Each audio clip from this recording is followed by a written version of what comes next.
para magkaroon ka ng masaganang pamumuhay mga bossing ko, gumamit ka nito mga bossing ko at kayo mismo ay maa-amaze sa dami ng mga blessing na darating sa buhay ninyo. Ito pa mga bossing ko ang ating dahon ng laurel. Yan po ay nagtataboy ng mga negative energy.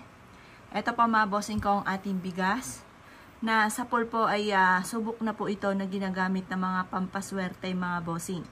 Ngayon kung ikaw po ay napapasin ninyo mailap ang swerte sa inyo, masipag ka, matyaga, pero lagi ka na lang walang pera, lagi ang problema ay pera, huwag nyo nang pagtiisan po yan, marami tayong pwedeng gawin upang sa ganon, kayo po ay hindi lagi na problema tungkol sa usapin ng pera. Pero syempre mga bossing ko, sipag at tiyaga ang pinaka numero 1 na kailangan natin. Pero kailangan meron tayong mga pang-alay na ganito para may patutunguhan ng ating pagiging masipag at matyaga mga bossing. Gawin nyo po ito, maniwala ka lang na magiging matagumpay ka, walang imposible mga bossing. Gawin nyo po siya mga bossing ko ng mga bandang alas 7 ng umaga. Sa umaga, sa silangan ka haharap. Napakaswerte mga bossing ko, maging ang mga pintuan, mga bintana, kung saan nakaharap ang inyong opisina, mas maganda talaga silangan. Kasi ang silangan mga bossing ko, diyan nalaki ang sinag ng araw. Ang kasunod dyan, tataas po yan at magliliwanag ang liwanag ng sinag ng araw. Sa silangan talaga, ang swerte mga bossing ko. Kapag gumagamit ka ng kanan, white witch kung tawagin, ng swerte, sa silangan ka lamang po haharap. Kapag may nagturo sa kanluran, naku mga bossing ko, gumagamit ka ng kaliwa at maaaring hindi matupad ko ano man ang hinihiling mga bossing. Kasi dapat po talaga silangan mga bossing. Ngayon po mga bossing ko, silangan kaharap sa umaga. Ngayon po sasabay tayo sa paglaki ng sinag ng araw, pagtaas ng sinag ng araw. Kaya gawin nyo po ito ng mga bandang alas 7 ng umaga.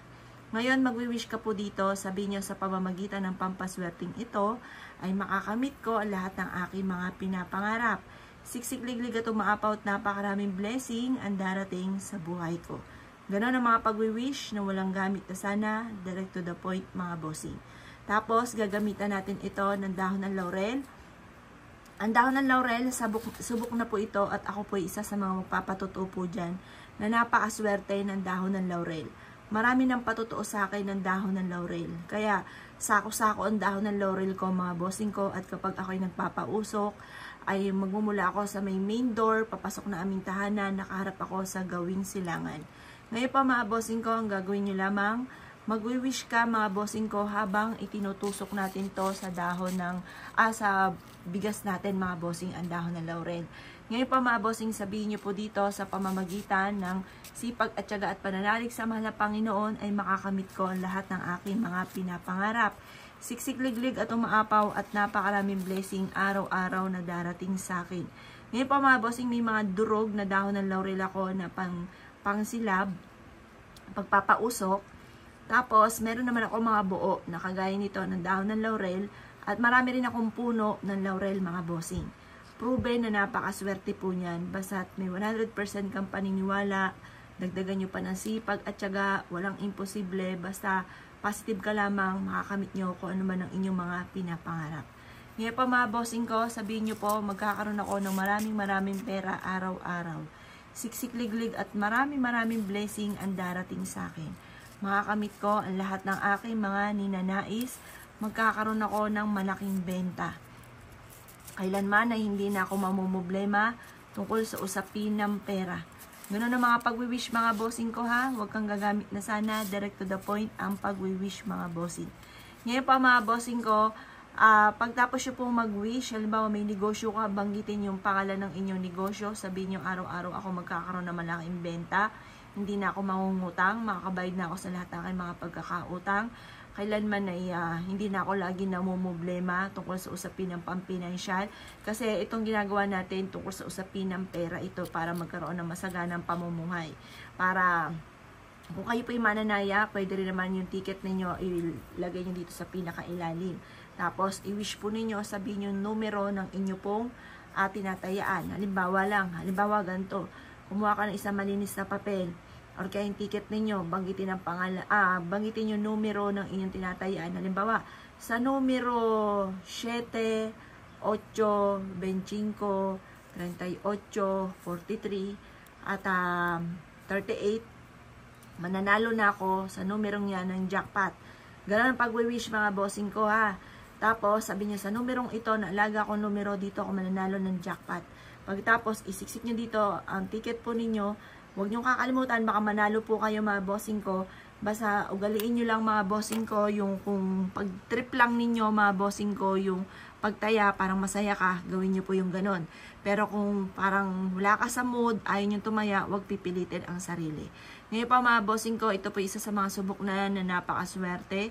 Gawin nyo po ito ng pasikreto lang ha. Huwag nyo na ipagsasabi kahit kanino kasi ang masaklap, may mga tao kasi hindi naniniwala sa ganito, kukontrahin yung inyong mga ginagawa. Kumbaga, masasayang yung effort ninyo, yung pag-wish ninyo, yung pag-abala sa inyo habang ginagawa nyo po ito. Kaya hayaan nyo na lang ma-amaze yung mga tao na magugulat sila na, huy, parang umaasenso ka, nakikita nila, ang dami mga pinapasok na mga bagong gamit, ayan, ang dami mga bago sa bahay po ninyo. Kumbaga, sila na lang ang maa-amaze. At magtatanong sa inyo, anong sikreto ninyo, bakit kayo para sinuswerte? Or kaya, i-share nyo na lang yung ating video para pag napanood nila ito, alam na po nila na bawal ipagsabi. Para gawin na lang nila ito ng sikreto. Ngayon pa mga bossing ko, basta maniwala ka kapag ginawa nyo po ito at lalo nyo sisipagan, tsaga-tsaga mga bossing kasi wala namang isang click, meron ka ng pera. Dapat pa mga bossing ko, kayo po ay basta kayo lang ng kayod, huwag nyo i-count yung mga blessing. Or kung wala pang blessing, huwag kayong maktol lang maktol dahil wala pang pera, walang blessing, ganon. Huwag po ganon mga bossing. Kayo mismo ay maa-amaze nito. Kapag once na meron kang ganito, mapapasin ninyo na lagi kang ia-adya kung saan lagi kayo suswertihin. At may mga tao na magtatanong sa inyo, masama yung madamot, kaya maganda nga din. Halimbawa, nagbibigay ka din ng swerte sa tao kapag nag-share ka ng mga ganitong mga pamamaraan. Pero, once na kayo madamot at iniisip ninyo na, naku, baka nga swertehin niya, madaig pa ako. Naku, hindi po kayo swerte kapag po ganun. Kaya, mas maganda, mag-share ka na kahit yung mga ganitong mga pamamaraan. Hindi naman pugit share pera-pera na lamang. Mga ganon, mga bossing. Hindi man pugit kayo po ay mga kamusta, mangungutang ka, hindi mapugit, mga kamusta ka, meron kang kailangan, mga kamusta ka, mag-share ka, magbigay ka ng mga ganitong tulong. Sa mga gusto nyo lang na makamusta siya, kamusta na kayo, ano nangyari sa inyo, yung mga ganon. Dapat ganon lang po mga bossing. Wala ka dapat na ibang intention. Hindi mga kamusta ka lang dahil meron kang ibang intention. Ngayon pa mga bossing, kung kayo naniniwala at na-issue po itong gawin, huwag ka na magpatumpik-tumpik pa, subukan nyo po ito. At i-share nyo rin po ito, pero huwag nyo na ipagsabi kung gagawa po kayo. At yung pag-share nyo ng mga maganda rin po yung balik po sa inyo. Kaya kung ikinaniwala at na-issue po itong gawin, asya mga boss, good luck po sa iyo po lahat!